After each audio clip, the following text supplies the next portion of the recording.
మనకు బతుకమ్మ పండుగ విషయం లోపల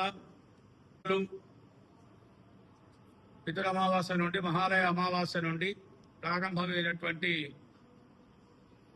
బతుకమ్మ పండుగలు ముఖ్యంగా తెలంగాణ ప్రాంతానికి పరిమితమైనటువంటి పండుగ. కొన్ని జిల్లాల్లో మాత్రమే ఎక్కువ సంఖ్యలో ఆడుకోవడం జరుగుతుంది. కాబట్టి ఈ పండుగను అందులో హిందువులను సంబంధించిన ముఖ్యమైన పండుగ, మహిళలకు సంబంధించిన ముఖ్య పండుగ కాబట్టి నెల 21వ తేదీ నుండి 29వ తేదీ వరకు ఆడుకోవాలనేది ఒక ఆచారం, ఒక సాంప్రదాయం మాత్రమే. ఈ సాంప్రదాయాన్ని విస్మరించి వేరే రకంగా మార్చాలని ప్రయత్నాలు చేయడం,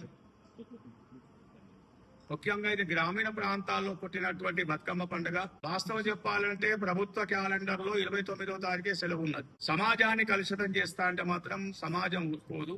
ప్రభుత్వ క్యాలెండర్ మాదిరిగానే 29వ తారీఖు నాడే ఈ బతుకమ్మ పండుగ కొన్ని ఏర్పాట్లు చేయాలని, సెలవు కూడా ప్రకటించాలని చెప్పేసి రాష్ట్ర ప్రభుత్వానికి మీ ద్వారా విజ్ఞప్తి చేస్తున్నాను.